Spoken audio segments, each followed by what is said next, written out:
Actually, it's the lead play in our offense. Tell the tackle, take the defensive end if he's over him. If he's not, you drive down the first man who is inside.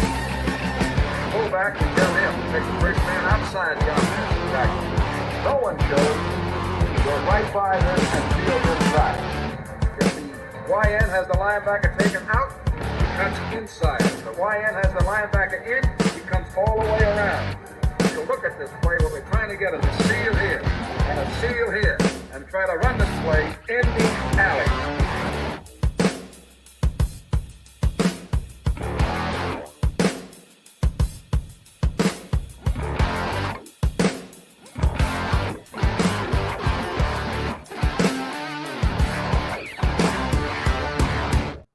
What's up, guys? Welcome into Packers Total Access. My name is Clayton.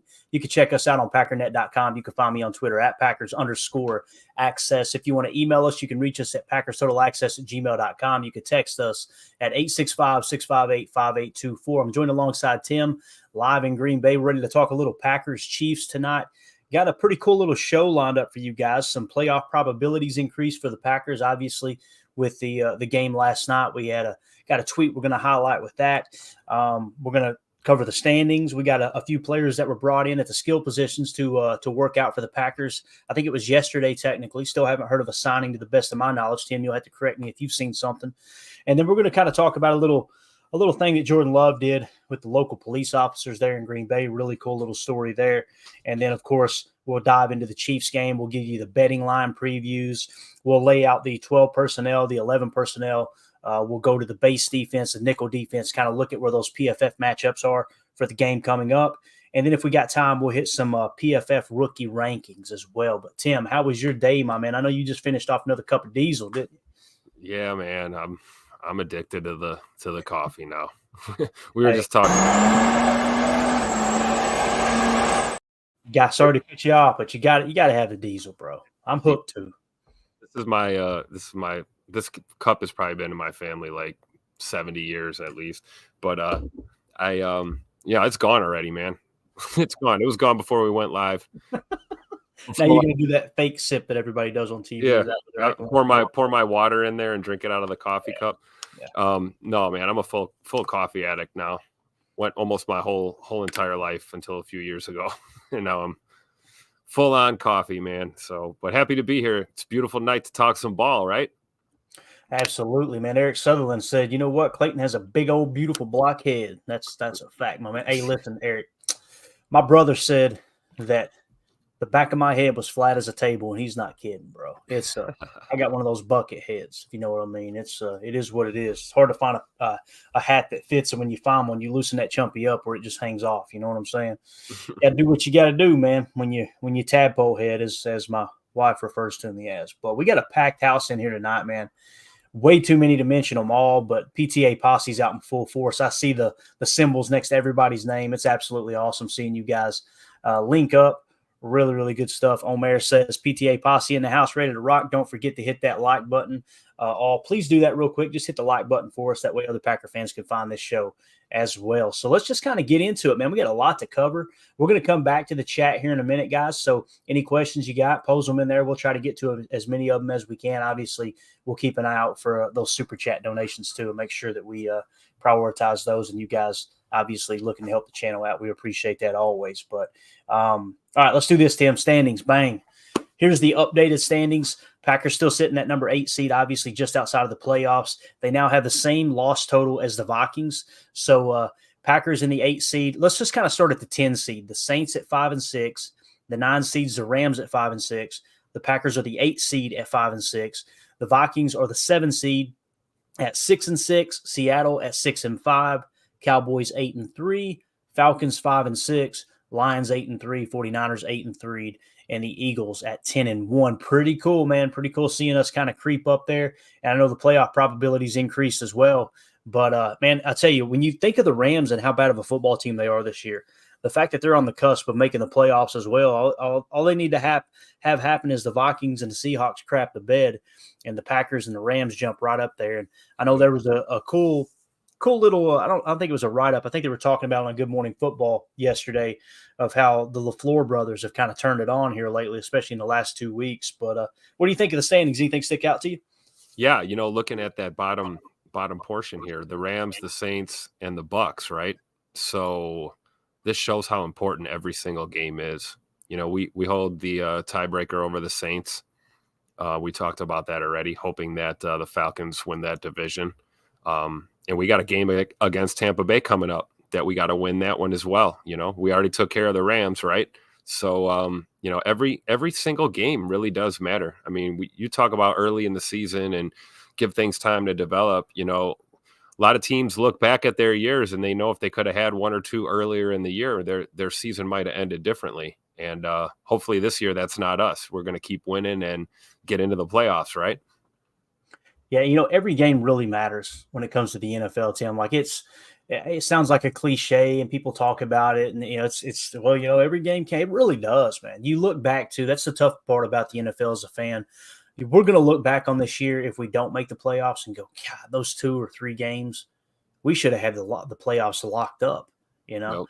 But that's the beautiful thing about the NFL, man. Any given Sunday, any team can win. And like we always say, the worst team in the league is so close to the best team, it's not even funny that just 1 or 2 bounces here or there, and the tide can turn in an instant for sure. When we look at playoff probabilities now, the Packers have increased to 57.5% in the NFC. So obviously Philly's got a 100% chance of making it.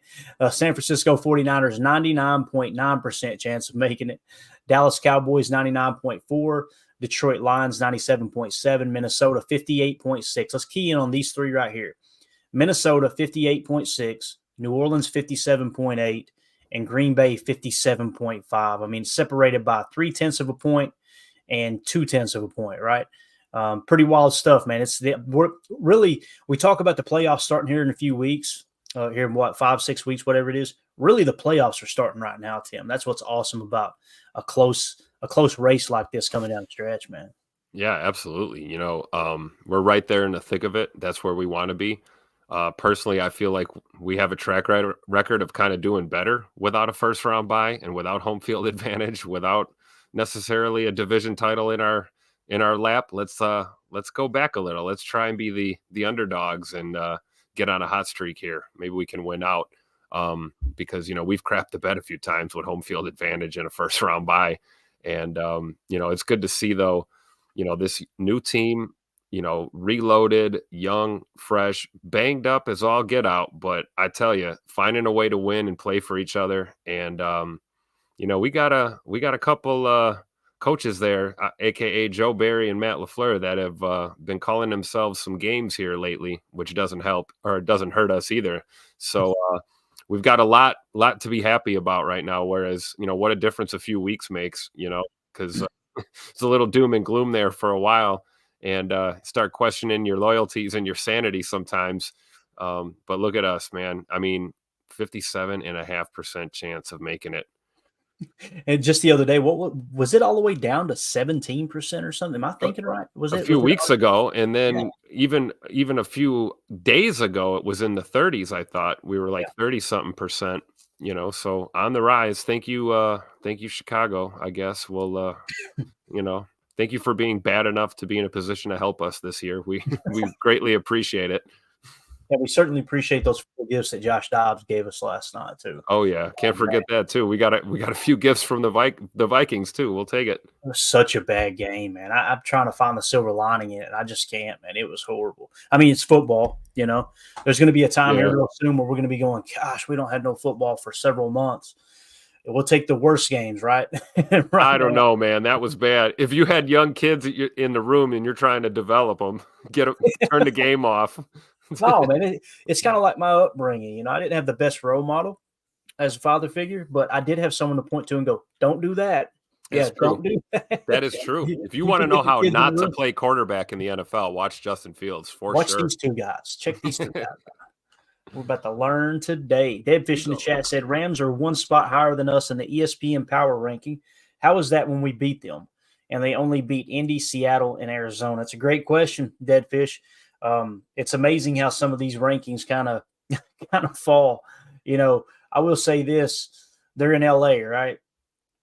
Just saying, they want those LA teams to do good. There's no doubt about it. That's why they get so much publicity, and other fan bases, basically sell out their stadium for them and come in. And it's almost like sometimes the Chargers and the Rams are playing away games at home. It's absolutely wild how that works.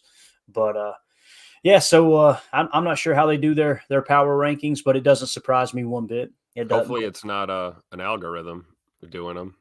Given our topic last night, right? Yeah, you never know. Exactly. Chad Inc. in the chat says, if you'll read that one for me, Tim. I'm talking about 65%. How much? 65. 65%. 65%. That's what we. I like this one. Nostalgic says Justin Fields is him. Laughing emoji, clown emoji. Yeah, I don't think he's him. Oh, we're gonna give him some. I can't wait for that last week of the season, man. Oh yeah. I mean, bitter cold temperatures at Lambeau Field. Bears, Packers, probably playoff implications on the line. Oh, it's going to be great, man. It's going to be absolutely great. Yeah, Eric Sutherland, you hit the nail on the head. Poor Bears, they win and they still suck. That's the best. Like I said, man, the best outcome that could have happened last night, Tim, happened. The team we wanted to win won, and you come away going, that's a bad football team, even though they won. That's like what else could you ask for, right? Now we just need Detroit to crap the bed and come back to the old days of being the Lions. But I really do think the Packers are on the upswing. We're one or two pieces away from dominating the North for a long time again. I believe that, man. If everybody continues to play at the level they're playing at, there's no doubt. So I agree. Like this, Mike Berry said, the silver lining in that game is it's over, right? Yeah, it didn't go to overtime. That's the good thing about that game. Right. And Jake K in the chat said that 65% meme never gets old, man. I'm telling you, it's got a shelf life on it. There's no doubt about that, man. And it does? Yeah. Its shelf life is I don't know, somewhere around 120 years. We're going to do that thing as long as I'm around. I promise you that. Jake, I'm sorry. I seen Omer's not feeling well tonight, man. Hope you get to feeling better, buddy. Hopefully we can make you laugh here a little bit and don't upset your stomach any as we do it. But here to provide that entertainment for sure. The Packers had some workouts yesterday, Tim.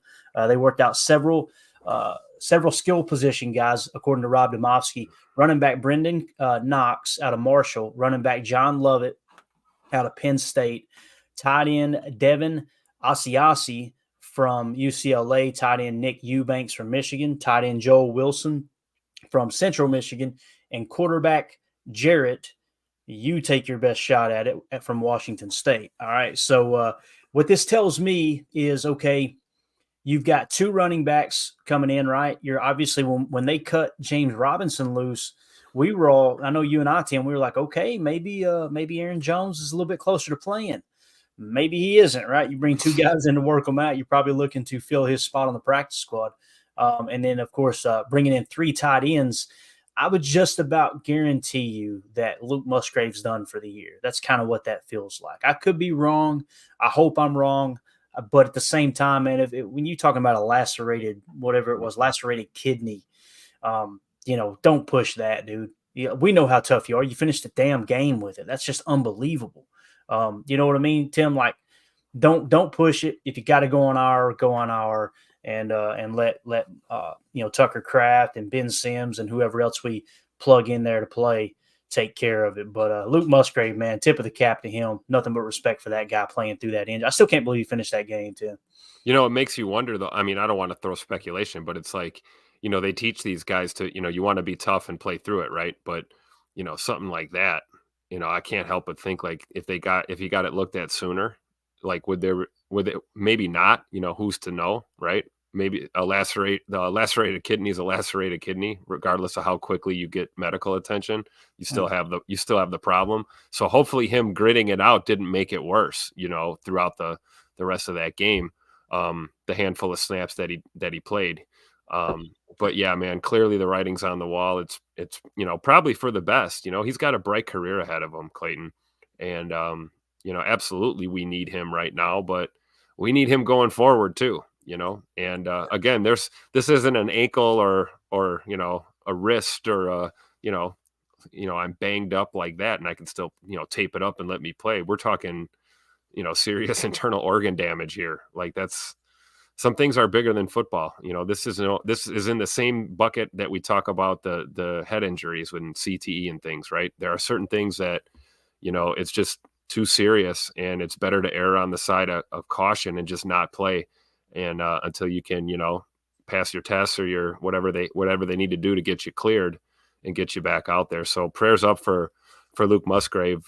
Hopefully he has a good 100% recovery from this and going forward. Yeah, definitely, man, definitely. HD in the chat said Joe Wilson got signed to the practice squad, so it looks like they took their pick there. And that was okay. Yeah, so that's tied in. They got signed. Yeah, so there you go. Appreciate the update there, HD. I hadn't seen anything come across the wire there, but I'm assuming that is correct. We appreciate you dropping that information on us for sure. Let's see what Carson Caldwell in the chat says. Musgrave down hurts us for sure, but if he sits for a few weeks and gets healed, it's not a type of injury that you could aggravate, right? Once it heals, it just heals, or am I wrong? I would imagine so, and it being something, it would take a similar hit, right? And to me, it looked like one of those freak injuries where it kind of looked like he landed on the ball. Is that kind of how you seen it too, Tim? Looked like he landed on the ball. Yeah, it looked that way.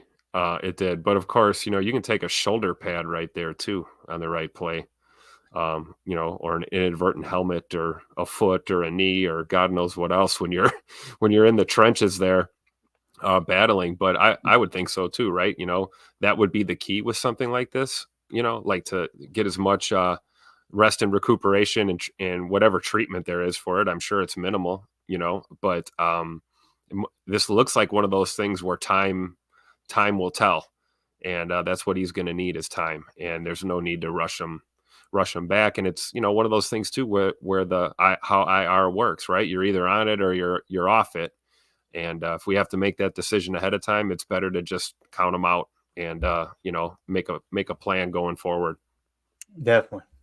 Omer in the chat says still one spot left to fill there on the practice squad, I'm assuming. Cheesehead Murph in the chat said Chiefs game has me worried. I need pressure in the edge set. Mahomes' intelligence and mobility are my biggest concerns. He's savvy, man. He's one of the best to ever do it. I mean, anytime you talk about someone being young and having the level of success they've already had, like Mahomes has, that you may be able to pass Brady in championships one day, you're fast tracking. That dude is something else, man. He really, really is. So let's do this, man. Let's hit on this real quick. Appreciate you, Murph. Good to see you in here tonight, buddy. Always a pleasure to have you in here.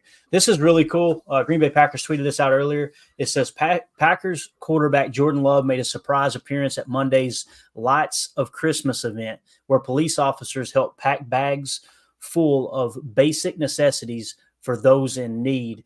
And I just love the pictures here, man. You can see just how much they appreciated Jordan Love showing up. And I love how they said it was just kind of a surprise appearance. This dude's doing everything right, Tim. And obviously the police officers mean a lot to him. Both of his parents were police officers.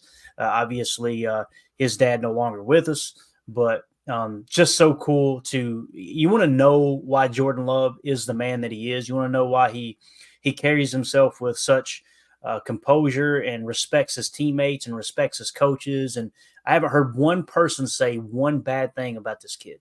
It's because he was raised by two police officers who constantly put their neck on the line for their fellow citizens and their life on the line on a daily basis, man. It's just like our military.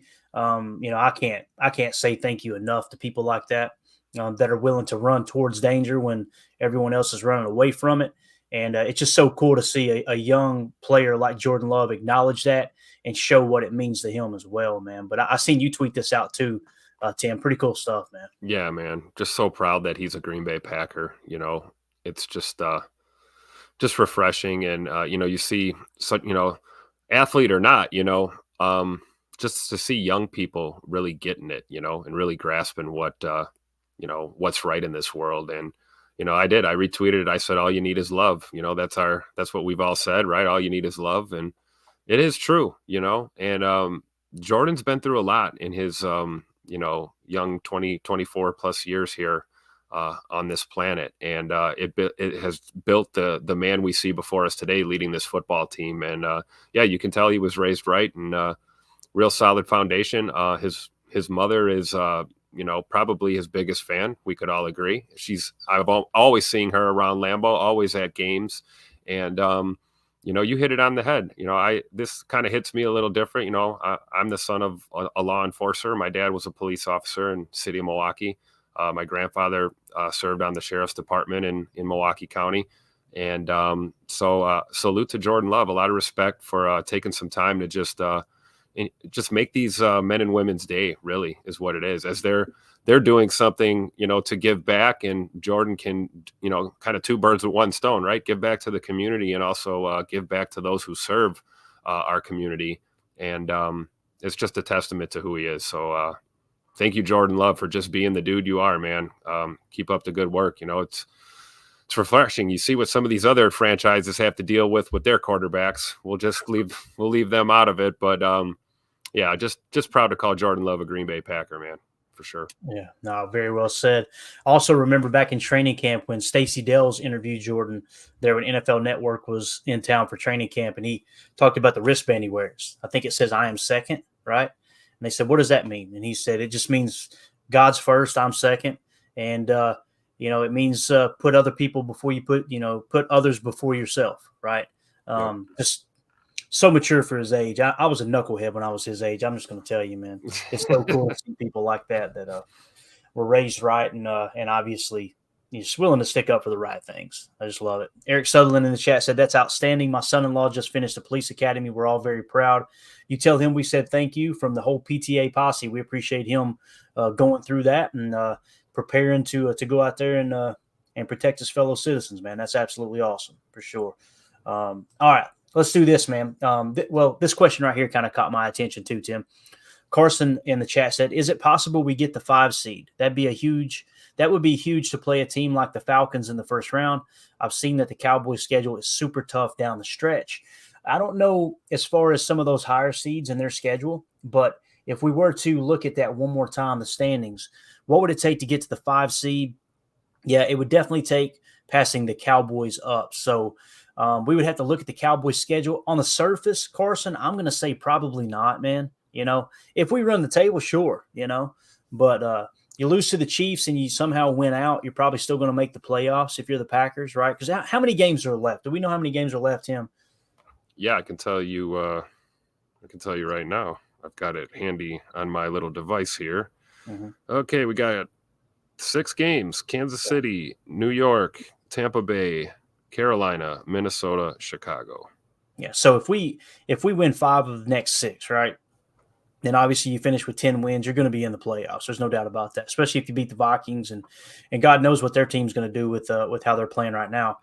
But yeah, Carson, to answer your question, man, I don't see the 5 seed being too realistic, but hey, man, you never know, right? And again, we don't wish for injuries on this show. I don't think anybody does.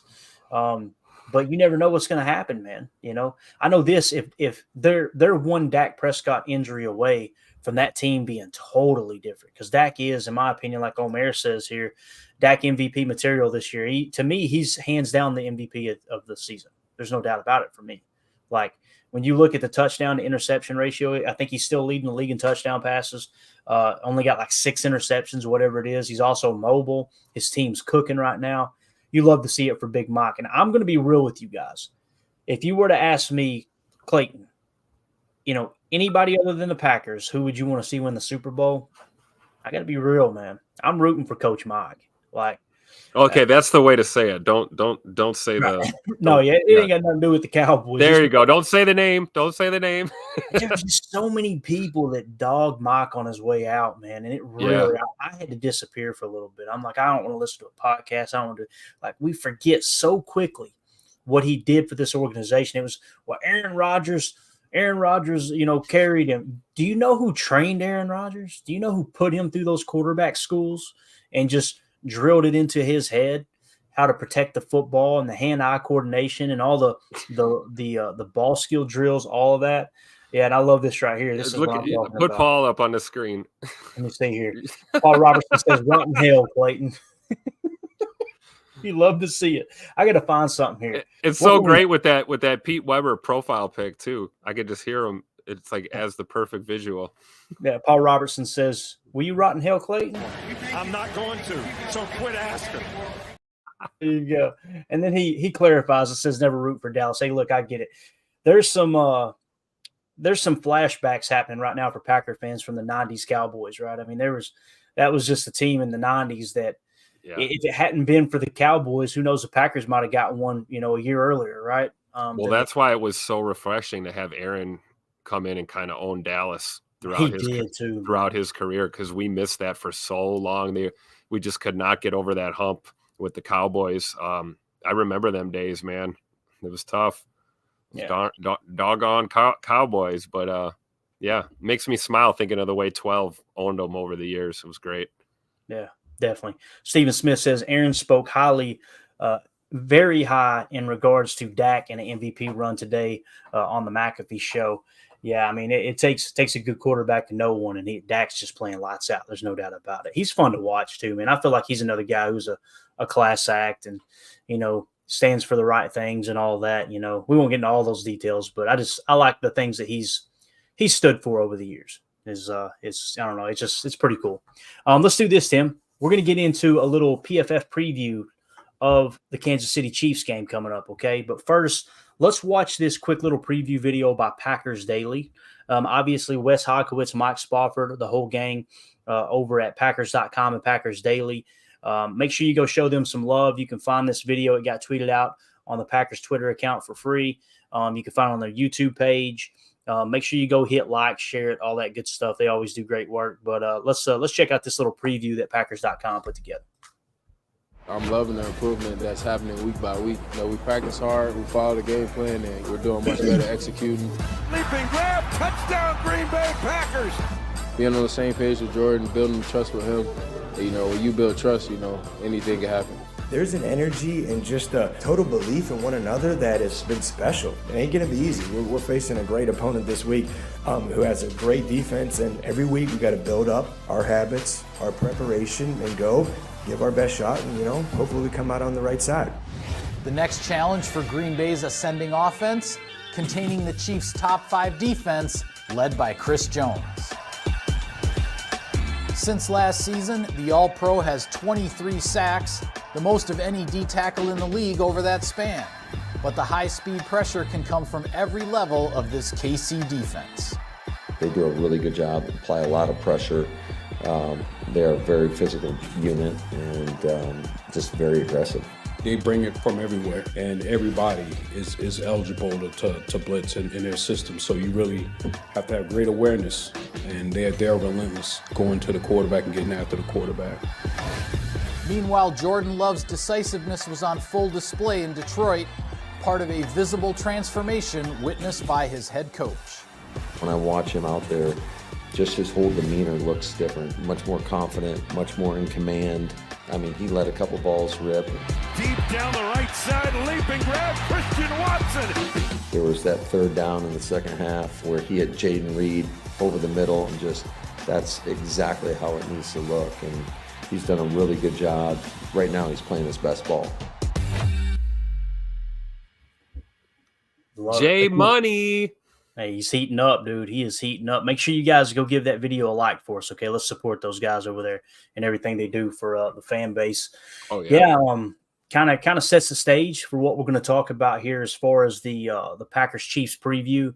Again, we're going to have more injury news dropping later in the week, but wanted to just kind of hit. I guess we'll get our first injury designation tomorrow, won't we? That's right. Yeah. So Wednesday. Yeah. Yeah. Man, this week's already flying by. That's absolutely flying by, man. Absolutely flying. We talked about having the longer week, right? And here we are. It's Wednesday tomorrow already. No doubt. So PFF preview. My voice is trying to go. I'm fighting it over here, boys. Well, hopefully we can get through this. When you look at the PFF preview, let's kind of look at the betting lines real quick, okay? Obviously, the spread still 6.5 points. The Chiefs are 6.5 point favorites over the Packers. The PFF website actually has it at 6.4. They go a little more into detail. They have it at 6.4. So obviously they're pretty spot on. They're pretty much in agreement with Vegas's line. And then when you look at where the cash and the tickets are on the spread, right? 58% of the cash is on Green Bay and 58% of the tickets are on Green Bay. Now, when you go to the money line, just straight up head to head, who's going to win the ball game? 91% of the cash is on Kansas City. 96% of the tickets are on Kansas City. Now, listen, anybody who knows anything about the betting world, right? And this isn't a gambling podcast, but it's worth mentioning because these type of numbers and stuff comes into play a lot. Anytime that much of the public's on a team, it makes you as a gambler step back and go, okay, hold on a minute. What are we missing here? What are we missing here? The fact that the money line is tilted so far like that, Tim, I'm screaming, bring it on, dude. Bring it on. I don't know. That's just kind of how I see it. What do you think there with some of those lines? No, I agree. I'm still learning when it comes to this kind of stuff. A lot of this looks like, a foreign language to me. I'm not much of a sports bettor. Actually, by not much, I mean I don't bet on sports. But learning to read some of these lines and the way they go about this, you can kind of see the correlation in these matchups. And yeah, I'm with you. I'm with you right now, Clayton, for sure. Like, totally, bring it on. Let's go. Love being the underdog, dude. Love it. And don't let them forget, they picked us. Everyone picked us to finish dead last in the NFC North. Do not let them forget it. I don't want to hear about injuries to Kirk Cousins and this happened to Chicago. Put that in your pop and smoke it. You said we were finishing last. Let's go, man. Hey, let's go win the whole freaking thing. Who's to say that Detroit don't fall flat on their face, right? And we have a shot at winning the division. How cool would that be? It's going to take a lot of help, but who knows, though, man? That'd be a really cool way to get the 4 seed, wouldn't it? Yeah, right. Control what we can control, which is winning ball games, right? Let's one game at a time. Let's keep going 1-0. We're getting hot right now. Let's keep heating up. Let's go. Definitely. So the over-under in this game is 42 points. PFF has it at 43.2, and it looks like the cash is on the under. Okay, so looks like the majority of the people are thinking they're going to score less than 42 points in this game. Now, when you look at the quarterback matchup, Pat Mahomes, according to PFF, 89.1, Jordan Love, 74.1. So obviously the edge goes to Kansas City there, and rightfully so, having one of the greatest quarterbacks of all time. And I feel really comfortable saying that, although there's a lot of ball left in his career. But like Carson points out here in the chat, passer rate in the last 4 weeks, Jordan Love, 103.1, Mahomes, 89.7. J Love is balling. Appreciate that stat, Carson. That's good information, man. So I don't know, man. I'm feeling pretty good about this game. Again, am I going to be devastated if they lose? Absolutely not. This is a game just like Detroit. I don't think anybody was giving us a shot at winning. There were very few people that were giving us a shot to beat the LA Chargers, man. People forget, I'm pretty sure we were underdogs in that one, right, Tim? Weren't we 3-point underdogs or something? We sure were. That's exactly right. So, yeah, I mean, this whole thing that it's just all of a sudden, again, 6.5 points, and they're missing some people too. I believe I seen someone put Jerick McKinnon is probably going to be out if he's not already been ruled out. So they're going to be missing some pieces too, man. So I'm excited to kind of see how the Packers respond. Again, it's another opportunity for J Love to go in there and put another pelt on the wall, right? Yeah. And in cold weather at Lambeau in front of the home crowd, everybody's going to be watching that game. Everybody's going to be going, man, Jordan Love lit up the lines, dude. The lines are legit this year, right? Now let's see what he does against Mahomes and this good defense in Kansas City. Under the lights, Lambeau, you can't ask for a better stage, man.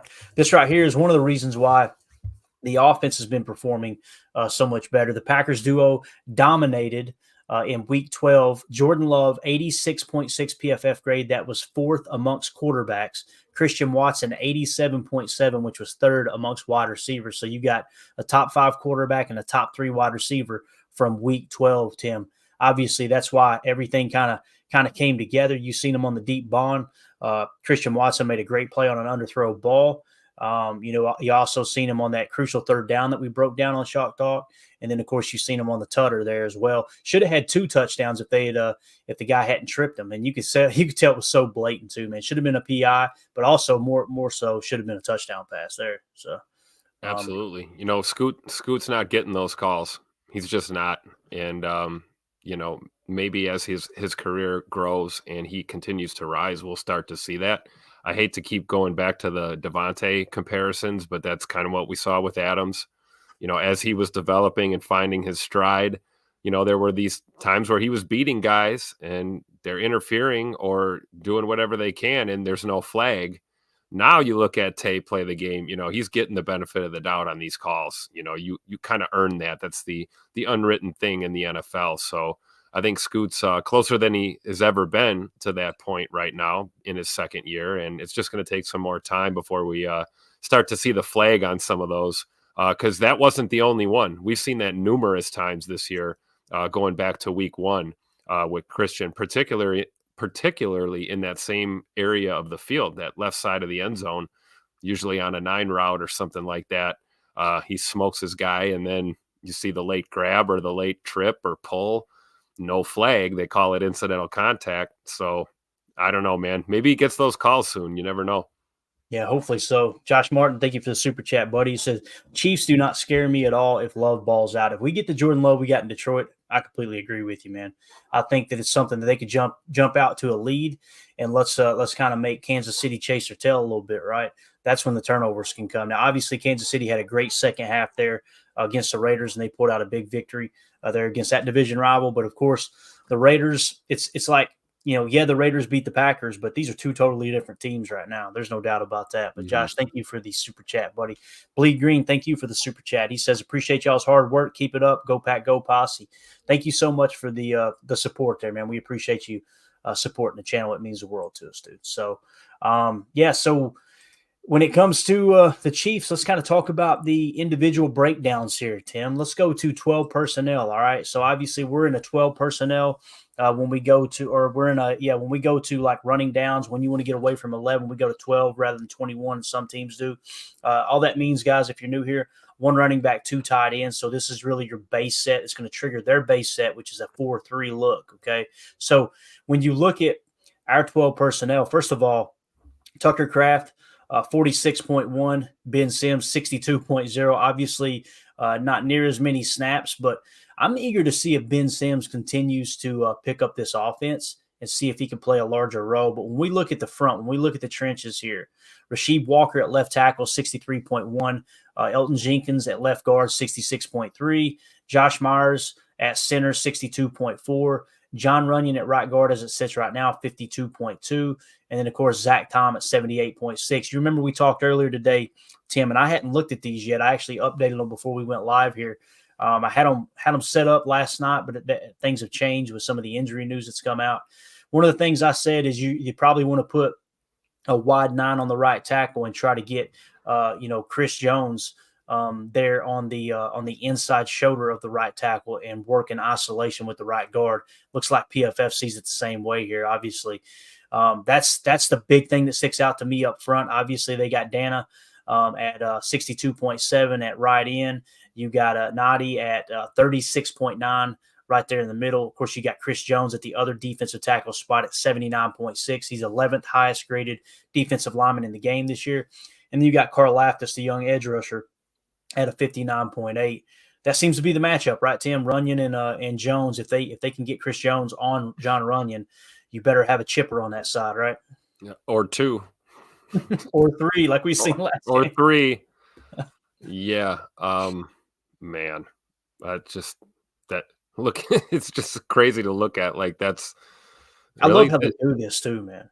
I mean, we teach you that visualization. I love it. Oh yeah. Get enough to give you a little bit of a nightmare, honestly, kind of seeing that. Maybe we see more snaps out of the kid this week. Maybe we see some Sean Ryan, because JRJ is going to have all he can deal with all day long. And Chris Jones can beat you so many different ways. He can beat you with brute force. He can beat you with the finesse. I don't know, but you never know. Sometimes even the some of the lower worst players on your roster, lower guys on the totem pole, when they're tested, man, sometimes they can answer that bell. So answer the call. So I think I don't know. We gotta give JRJ a chance here, but I wouldn't be surprised if we rotated a little more, as far as substitutions, maybe just to keep as many fresh legs out there as we can, just to kind of, blocking by committee that way. Because, I mean, Jones is going to wear that side of the line down. There's no doubt about it, especially in this set, There was a couple times too there against Detroit that you seen Sean Ryan and the few snaps he had kind of go up against Aiden Hutchinson. They tried to do a little TE and bring him on the inside.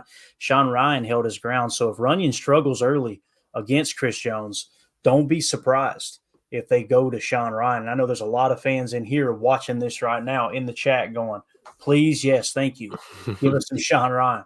I'm not as sold as most people on Sean Ryan yet, but I do know this. John Runyon's been playing bad here lately. There's no two ways about it. But, yeah, it's just interesting to see how the fronts kind of match up there for sure. If you guys would, I know we got a herd of people in here right now. Hit that like button for us so other Packer fans can find this channel. So, obviously, we talked about the tight ends a little bit. Ben Sims, 62.0. Tucker Kraft, 46.1. Obviously, the grade's been low for Tucker Kraft. I think he's playing better, though. I was kind of impressed with him that last game, not because of Tutter, but some of the things he did in the blocking game. Granted, he still had a low grade. He was still inconsistent, but, it's going to come with reps, right? Musgrave was starting to hit his stride, unfortunately, when he got the injury. So let's see if Tucker Kraft can do the same thing. The more snaps he gets, the better he's going to be. When you look at their linebacking core here, Tim, obviously you got at the will linebacker, you got Gay at 61.4. You got Tranquil in the middle at Mike at 67.3. And then you got Chenal at 76.1 at the Sam. That could play a big role too. You talk about Chris Jones maybe eating double teams there off the right side from the offensive perspective. From the offensive perspective there, you bring that Sam up on the line of scrimmage occasionally too, and blitz. That's going to create some problems on that same side there with Chenal, no doubt about it. He's obviously having a great year, the 19th highest graded linebacker in the NFL. Anything you see there that you want to talk about at the linebacker position? Yeah, for sure, because that makes me concerned because it's going to take enough just to contain the front.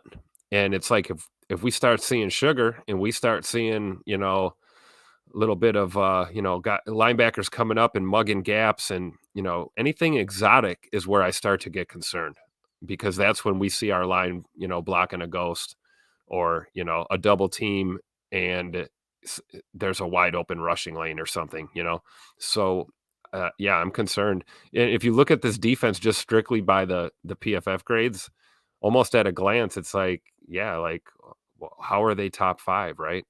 If you're just looking at the grades, but it's like, if you look, they're good in those key areas, right? You got a really good corner. You've got killer defensive tackle here. And then you've got a great linebacker. So really it's like, they're able to play as a unit with the talent that they have based on these. They have some major pillars here in the defense. But safety looks like, doesn't look too intimidating. So I wonder if this is a situation where we're seeing Jay Love try and stretch the field here, take some shot plays. Problem with shot plays is you need time in the pocket for your receiver to get down the field. And if you're being pressured all day, that can be tough. So I think we're going to see a little bit of both. I don't think Jordan Love's going to be under pressure all day long, but I think he's going to see it. He's going to feel the heat. And you certainly know that this defense isn't scared to do that. They're gonna blitz. I'm not saying zero blitz all the time, but they're gonna blitz our quarterback. So we have to be ready. Yeah, no doubt about it. AFAM in the chat said need to put people in motion and make Chenal cover in space. I like that idea for sure, man. Yeah. I like what Omer says here too. Need a chain on the bench for DeGuara, Newman, and Savage. Oh man, Savage. Is it not going to happen? It's not going to happen because Mark Murphy's got the keys and, Goody's got the keys for those chains for Savage. They're going to release him immediately and let him run around and play. What is there, about 9 million reasons why, Clayton? Something like that? Yeah, 7.9 million reasons why they're going to play Savage as much as possible. I mean, that's, it is what it is, man. Definitely something that I don't agree with, but, I'm just a dumb redneck that likes football, though, so what do I know? Let's do this, man. Let's talk now about the 11 personnel. We're going to get into the secondary a bit, okay? So when we trigger the 11 personnel, notice they slide McDuffie into the slot, guys. He's the number 4 highest-graded cornerback in the entire league at 85.5, okay? You got Snead on the outside at 60.2. You got Watson on the other side at 58.3. So obviously McDuffie is the strong point of this secondary. You got Cook at free safety, 65.0, Reed at strong safety at 59.1. Nothing to ride home about at the safety position, although Cook is definitely good enough, to start. Now, when you look at our receivers, obviously this is why we want to see more 11 personnel. Get Dobbs, Reed, and Watson out there. Watson just the other day was grading out in the 50s. He's already jumped to 63.3. So imagine him matched up on Snead on the out of the Z on that opposite side there, right? That's a good little matchup, especially with Reed over the top. If you can get some running game going with A.J. Dillon, who's now grading out as a 72.0, 22nd highest graded halfback in the league, although the big strength from him has been in the passing game here lately. Look to see more of that play action shoot, some of those T lead swings, things like that. But you've got Reed in the slot against McDuffie. That might be a matchup to watch. You've got Romeo Dobbs on the outside against Watson on that side. It's just going to come down to how Spags calls this game. Is he going to play? Is he going to play some shell, the two on the shelf? Is he going to do some late rotation or even early rotation, putting the safety in the box? Are they going to play man coverage? Are they going to play cover 3 zone match? What are they going to go to, right? I think you'll see a good mix of blitzes, but I'm with you, Tim. I don't think it's going to be zero blitzing at all by no stretch of the imagination. I think they're afraid of Love burning them on that, although if they do bring it, we welcome it, man. Take your shots, right? If you're gonna go down with the ship, man, go down swinging, right? That's kind of the way I see it. So when you look at these wide receiver matchups outside of McDuffie, I like the way we look here, man, especially with the way Love's playing. Watson's on the uptick. Reed's been solid all year. Romeo Dobbs is Mr. 50-50 ball down there in the red zone. I kind of like our matchup here, man. How do you see it? Yeah, I do too. And, McDuffie's going to probably have, I'm not going to say his hands full, but he's going to have a big stack of work orders to take care of with Jayden Reed. We talk about Jayden being a versatile receiver. If he can keep McDuffie busy, that's going to free up Scoot and Dobbs and some of our other pass catchers. Yeah, definitely. Omer in the chat says Myers actually played decent the last 2 games. He absolutely has. It looks like he's tried to improve his run blocking. You're still seeing a little bit of inconsistency. One game he'll be good at run blocking. The next game he's good at pass blocking. He puts it all together. He's got the frame. We've dogged on him a lot because he's played bad. If you see it, you got to say it. But here lately, you got to give him his props for sure, Omer. He's played a lot better here of lately. There's no doubt about that. Some guys do that, right? They play to their opponent. Like I was just saying earlier, sometimes you get that, you go up against a stud and it brings the best out of you. And then, sometimes you're playing these kind of average to subpar, below average players like yourself, and you kind of play to that level. You kind of like you're matching the guy you're lining up against, I'm not saying that's what Josh Myers is, but it seems like in these tougher games, he really shows up, Yeah, so. Definitely.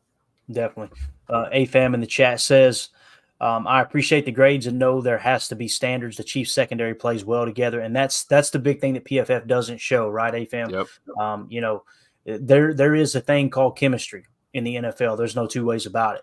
So you can look at the individual grades all day long, but at the end of the day, it's how does a unit play together? In some cases, that's what we've seen in Green Bay the last couple of years. You would have people grading out extremely high, but the defense, maybe right there in the middle of the pack, their top 15 defense couldn't get over the hump. This year, you're seeing the opposite, right? You're not seeing as many people grade out very high on a consistent basis, although Carl Brooks has turned it on here lately. Obviously, Rashawn Gary playing well. Preston Smith's having a good year. And, of course, Kenny Clark the last 2 games has really turned it on as well. So it's going to be interesting to see which team shows up this Sunday for sure. Carson in the chat said, if they bring pressure like they did a few years ago, would you like to see quick passes or go max protect and try to get the ball downfield? The answer to that, Carson, is yes. Yeah, I'd be totally cool with seeing both, right? It depends on how they're playing. Are they playing up on the ball? Are they playing press man? Are they playing mirror match press man? Are they playing off? Are they blitzing? Like when you say bring pressure, typically that means bringing, as many as 5, 6, maybe 7 rushers, right? Zero blitz, way different than a zone blitz, right? With the zone blitz, you're bringing 1 or 2 extra guys. You got plenty of bodies playing zone or even a little bit of zone match, maybe leaving the backs unattended to. Coming out of the backfield. If they go zero and they're playing soft, kind of like we've seen in the play that we broke down earlier today, where in the Vikings and the Bears game on that 4th and 10, they played zero coverage but played soft. If it comes to that kind of look, hit the quick passing game. If they're up on the line of scrimmage, maybe drop a couple of those bombs in with max protect, like you're saying. And Matt LaFleur, Tim, he showed last week, dude, that he's willing to go max protect, just put 3 out there in the route, give you a little dagger look. If you want to run the slot receiver on a go with a dig off the Z, or you can go and then go on the opposite side with the X. I really liked how they approached attacking that single high safety against the Lions, because you kind of put that skinny post choice route in there for Dobbs to occupy that deep safety and then just throw it up to Christian Watson. But what do you think about Carson's question there, man? What would you rather see, quick passes or go max protect and throw the bomb? See, all of the above. Yeah. Right. Absolutely. I think that's got to be an alert, right?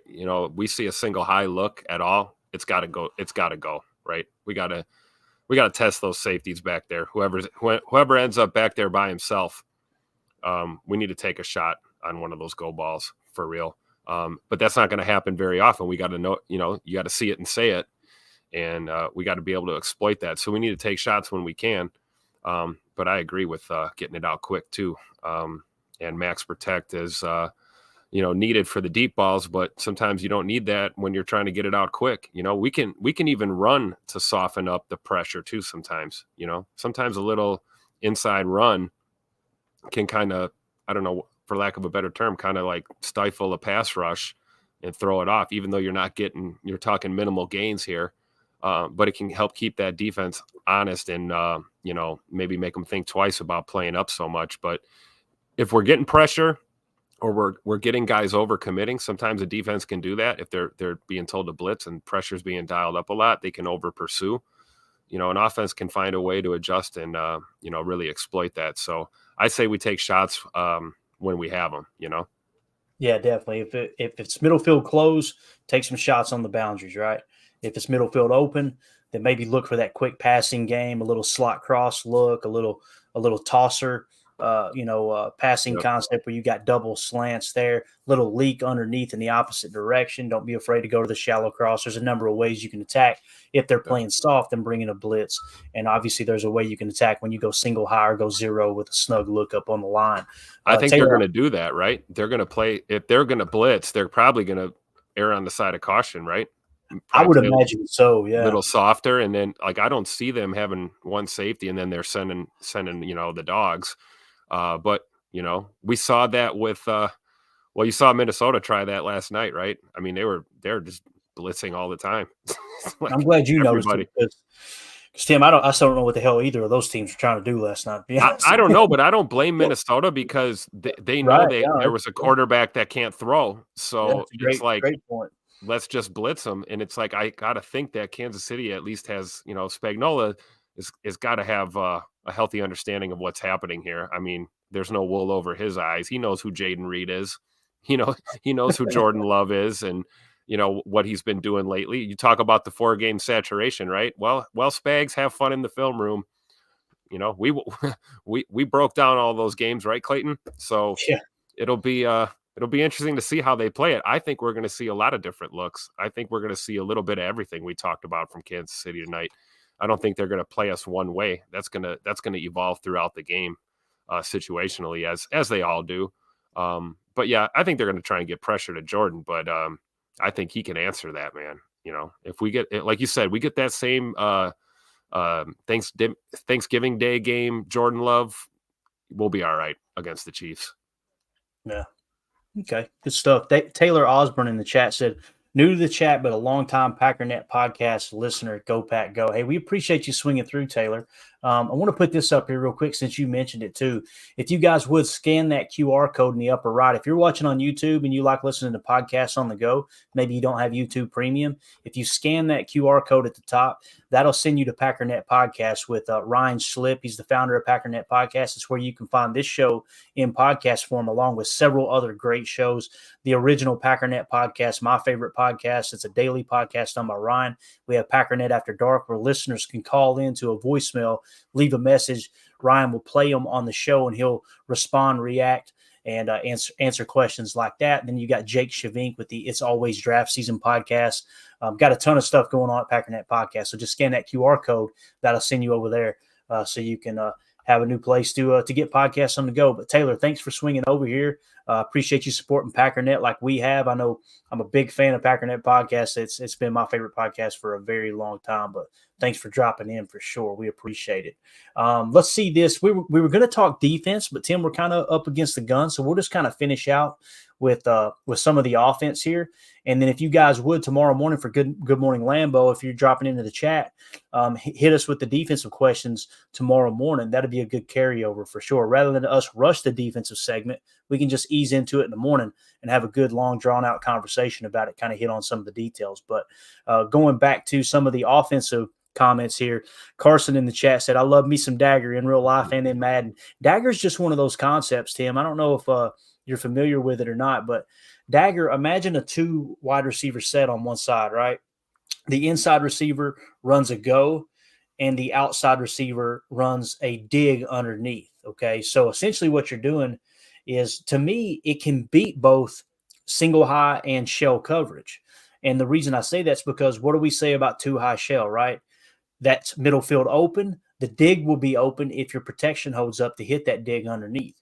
Well, if you're in single high and you have something to occupy the safety on the right side in conjunction, in combination with the quarterback drawing the safety's attention to the right side, you can bend that dagger, that go of the dagger out of the number 2 receiver there, the number 2 target, and turn it into a non-fade. And that's exactly what Christian Watson did last week on his touchdown there. They were in single high look and they attacked with that go. I think on that specific route combination, though, the way they did that was they brung Tucker Kraft out of the Y.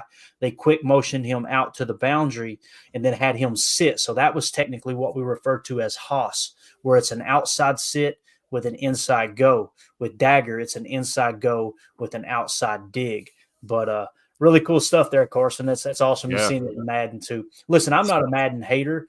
I get frustrated when people play Madden and they pretend like, oh, well, look, they're making this way too hard. This works on Madden. We all know it's a video game, right? But I can love and appreciate the guys who grind it out there on Madden. It's something that really it'll help increase your football knowledge if you really key into the right things and stay away from that stupid mutt. Hey, how many times do receivers slip and fall in Madden? Right. Very, very seldom, right? Right. Exactly. A lot of variables in the real game, but I agree, right? You know, it's a good way to like get your football IQ up for sure. I've learned a lot just by watching Madden, playing a little bit myself over the years too. You know, you really grasp a lot of the basics concepts too, which helps you as you're learning this new game, how things change so much. Yeah, definitely.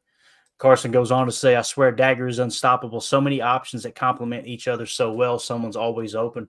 That along with a route combination on the right side, like a passing concept on the right side, where you can attack deep and attack the middle of the field as well. I feel like slot cross on the backside, on the opposite side of Dagger, works really well because you've got 2 middle field open options, one on each side of the field. Pick your side, take your matchup. And then you also got kind of a third late opening option with the backside dig on the backside of slot cross, because you got 2 windows you can hammer the ball in there. So if the protection holds up, you just got options all over the place. You got the deep bomb, you got the first dig, you got the slot cross, you got the Y crosser there. If you want to flex the tight end out, there's just a number of different things you can do for sure. And we've got a number of pass catchers that can run all of these. You know what I mean? Like we can run 9 routes with 4 or 5 different receivers if we really want to, you know, and we can run crossers too with several of our pass catchers. So having that talent and versatility is key when you're running those concepts. Yeah, no doubt about it, man. Omer in the chat said, keeping Mahomes off the field is how to beat him. We're going to talk about that on the defensive side tomorrow. But yeah, that's going to be a key too, Tim. Keeping Mahomes off the field, right? Getting these third down stops and letting the offense kind of lean on their defense a little bit for a change. That would be the way to approach this game, right? Absolutely. I agree 100%. I can't wait to get into the details on Good Morning Lambeau. That's going to be fun. You know me, I love the defense. And if Mahomes can't hurt you if he's sitting on the bench with a tablet in his hand, right? Yeah, no doubt about it, dude. No doubt about it. Zane Strong said, big A.J. Dillon game. And you see he's starting to turn it up a bit. A.J.'s starting to kind of catch his stride a little bit, find his stride. And the running backs coach said just the other day, I think it was yesterday, said you could tell there's a shift in his attitude, right? He's approaching it different right now. I think it's finally clicked with AJ. Like, you know what? My whole football life, my whole football career is going to hinge on this year. It's a contract year, whether I'm in Green Bay or not. I need to put it all on the line. Not that he never has before, but like the running back coach says, something different has clicked. Man, I would love to see AJ come out tomorrow and just absolutely ball out. How cool would it be to get a $120 from AJ and a couple tutters in the snow at Lambeau on Sunday? I'm sorry, I said tomorrow. I'm ready, dude. I'm ready. Let's go. Yeah. AJ Dillon, that would be nice to have a big game from him too. Oh man, and we're at, you know what it is? Some people just respond when the chips are down, and we need more of from AJ Dillon than we've ever asked. We need him blocking, we need him catching passes, we need him running the football.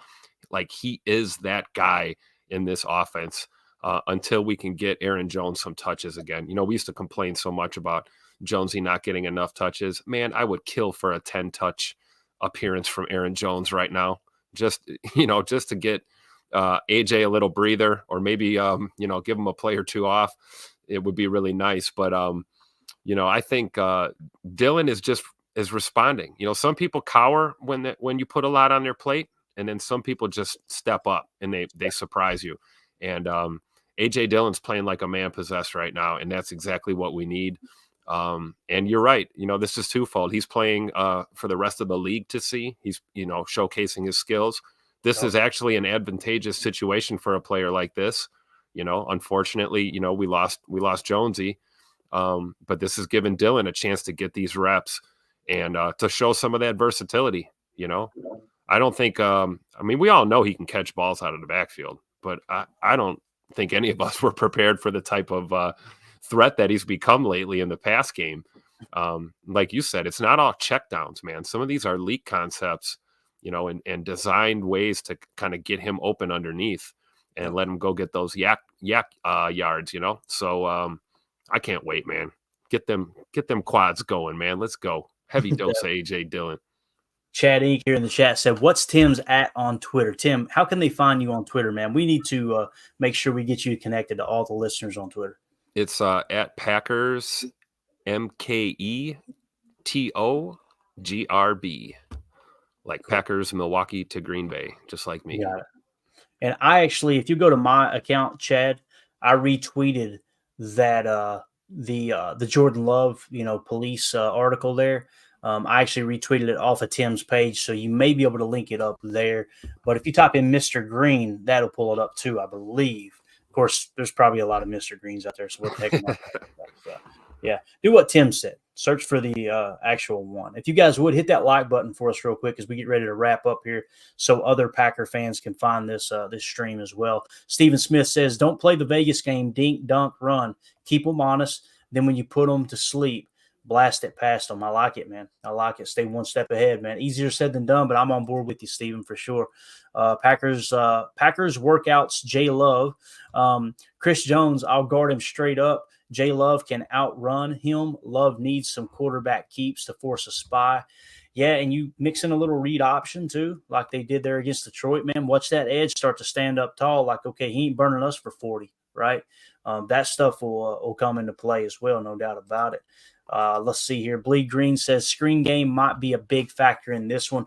There's nothing I would love to see more than them get the screen game going. Tim, it's been a while since we've had a halfback screen, man. We've gotten away from it because teams were just sniffing it out, right? So how cool would it be to get AJ or maybe even a little Patrick Taylor on a screen pass, right?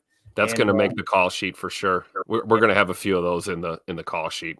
You want to slow down that pass rush? That's how you do it, man. Yep, absolutely. Or what were you saying? What's the new one? The slurl. We can throw some slurl routes in there over on, especially when you're talking dagger, and then what we can run on the weak side too. You could send Tucker Kraft on a slurl. So it's going to be interesting to see how they attack this defense. And if you're a football fan in general, this is what you live for: is these type of matchups. You got this young, hungry, hot, rolling offense starting to finally click, quarterback finding his rhythm. Well, How about the number 4 defense in the National Football League, or top 5 defense coming into your building to test you? So this will be fun to watch. No doubt about it. Bleed Green, yeah, okay, we hit that one. Last comment we'll hit on here. AFAM says Dillon is definitely putting his body on the line.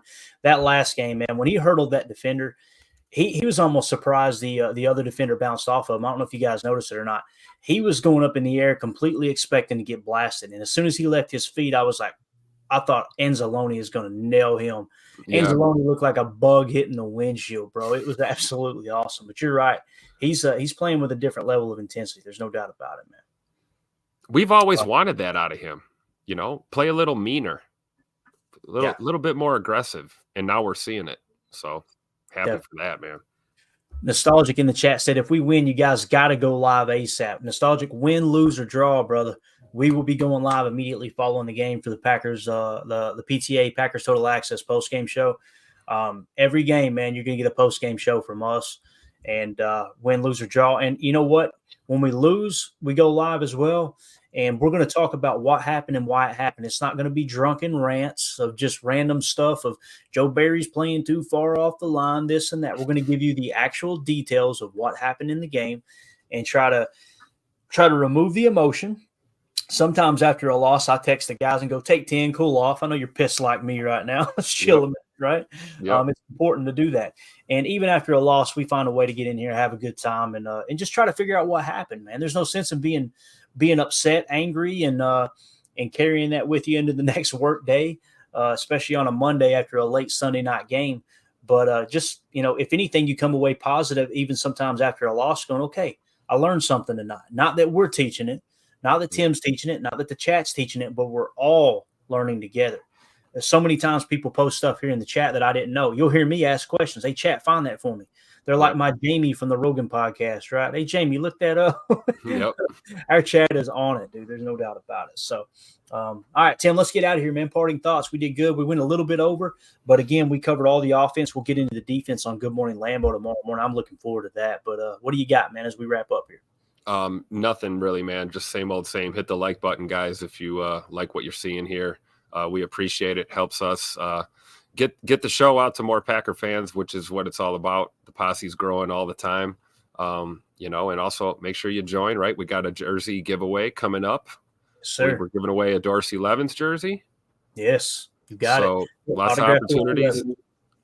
Yep, lots of opportunities to win. So thanks for letting me be a part of it, Clayton. I'm always happy to be here, and looking forward to more diesel in the morning, man. Good morning, Lambeau. Bright and early. Hey, start your engines. I can't say thank you enough, Tim. It's always a blast talking ball with you, man. Learned so much from you already, too. Paul Robertson in the chat. And I am totally on board with this. People ask to make donations. Hey, how can we help this and that? I usually say, look, don't worry about it. We'll put it together. Appreciate the offer. I need this. He says, we need to get Clayton a Joe Barry cardboard cutout to place right behind him during the show. You get me a Joe Barry cardboard cutout, I'll sleep with the thing. All right? Seriously, it will be back here. I promise you. You will be able to see Joe Barry. I may turn around and ask him a question or two every now and again, right? We should hook it up Home Alone style. Like, remember when you had the Michael Jordan cutout on the train in Home Alone? We would put Joe Barry on the train in the background. Yeah, have him turning the whole time, right? Yeah. Dude, Home Alone, it doesn't get any better than that. I might watch that tonight. Classic. I always said I'm gonna put something on when I go to sleep, dude. I don't get through the credits. I'm out. Yeah. I'm so old, dude. But yeah, all right, man. Let's get out of here. I want to thank everybody for hanging out with us. You guys were awesome tonight. It's so cool that the chat is controlling the conversation more and more with each episode. That's what we wanted. Like Tim pointed out to me offline earlier today, it's really what we want with Good Morning Lambeau too. Good Morning Lambeau is just an opportunity for us to grab a cup of coffee, wake up. How Packer fans feeling this morning? Let's talk. Let's just have us a chat here. That's what it's all about. So, Tim, again, thank you so much for your time. I want to give a special thanks to Josh Martin and Bleed Green. Thank you guys so much for the super chats. We appreciate you supporting the stream. Thanks to everyone in the chat. You guys were absolutely awesome. For those of you listening on the pod, thank you for making us a part of your day. We will see you in the morning for Good Morning Lambeau at 8 Central, 9 Eastern. As always, let's go out and be the change we want to see in the world and go back up. The power sweep actually is the lead play in our offense. Come to tackle, take the defensive end if he's over him, if he's not. You drive down the first man to his inside. Pull back and tell him to take the first man outside the offensive tackle. No one shows. Go right by them and field inside. If the YN has the linebacker taken out, he cuts inside. If the YN has the linebacker in, he comes all the way around. If you look at this play, what we're trying to get is a seal here and a seal here, and try to run this play ending